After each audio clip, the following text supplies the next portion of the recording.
5 seconds. Mr. Speaker, sir, I beg to move that the third 5-year plan laid on the table of the House be taken into consideration. It was almost exactly a year ago that I moved the motion for consideration of the draft outline of the third plan, and this House was pleased to give its approval to it. Previous to that, it fell to my lot to place before this House the first 5-year plan in December 1952 and the second plan in May 1956. I am moving this motion for consideration not on behalf of the Planning Commission, of which I have the honor to be chairman, but as a matter of fact, this is not the work of the Planning Commission only.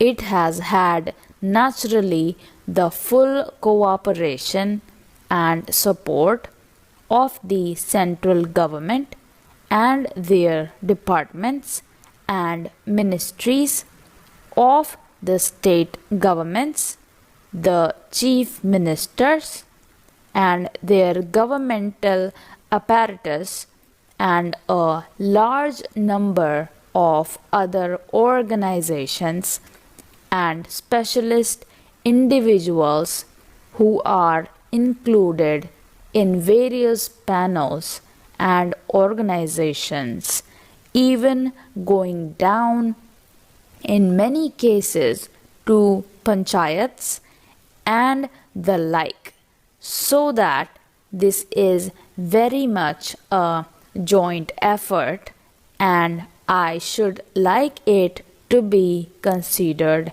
as that joint effort and not the work of a few eminent persons who have given a good deal of thought and labor to its preparation.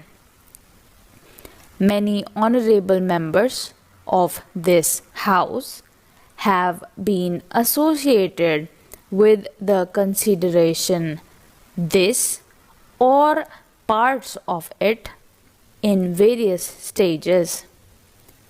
I put it forward, therefore, as this joint effort, not as a party program, but I hope representing, if not everybody, a very large number of individuals and groups in this House and outside. Indeed, ever since this has been published in the press, the reactions thus far have been very largely in its favor. It has been approved of. Naturally and rightly, there have been criticisms. We welcome these criticisms, but the broad approach of it has been welcomed.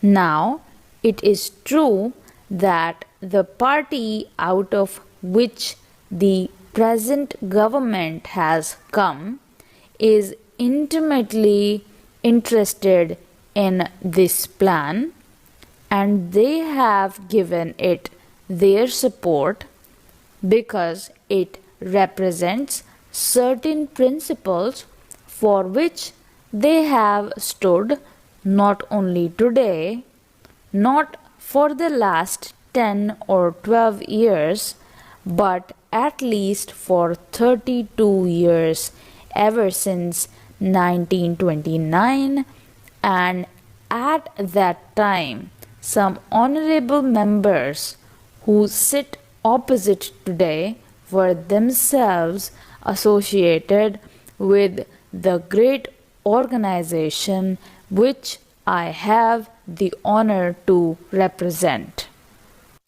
Even in 1929, the Congress has had two objectives in view: democracy and socialism.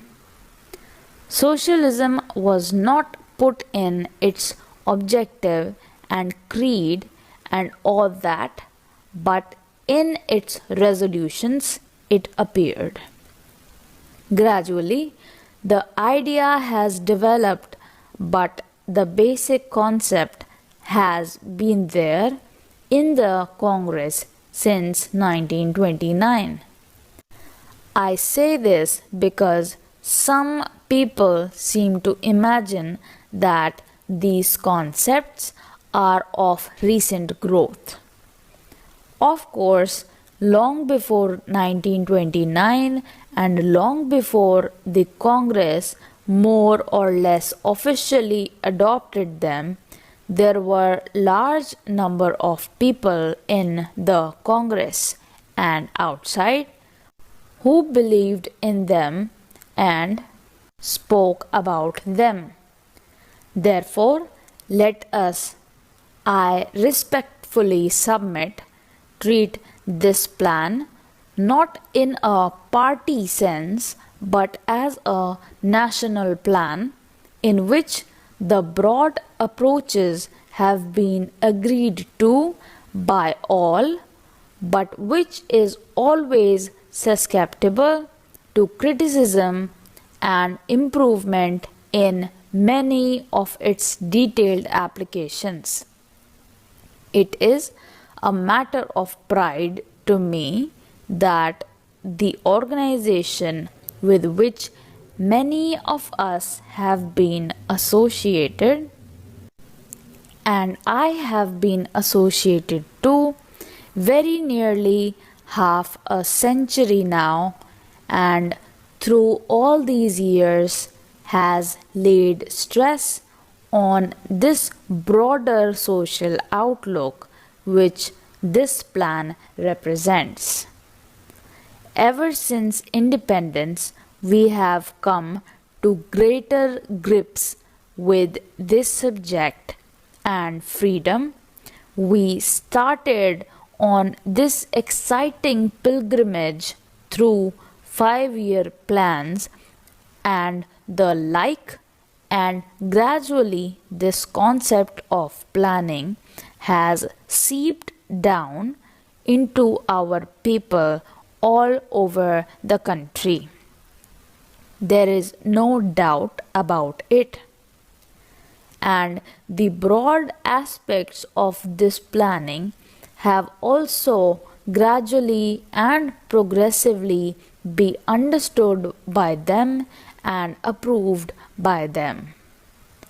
Indeed, it is astonishing that during these last few years, 10 years or so, that we have been planning, the amount of attention that our plans have drawn from the rest of the world has been surprising and gratifying. They have drawn attention even from countries which in their own domestic spheres have different types of economy, whether it is the economy of the capitalist variety or the economy of the communist or social varieties, their attention has been drawn. I do not say that they agree with all that we have said or intend to do, but they have recognized this as a matter of greatest importance, that is, tremendous effort is being made by the Indian people to pull themselves up almost to the grassroots, as it were. and they have recognized the people, the basic principle of planning. They have recognized the basic principle and the general structure of the plan also.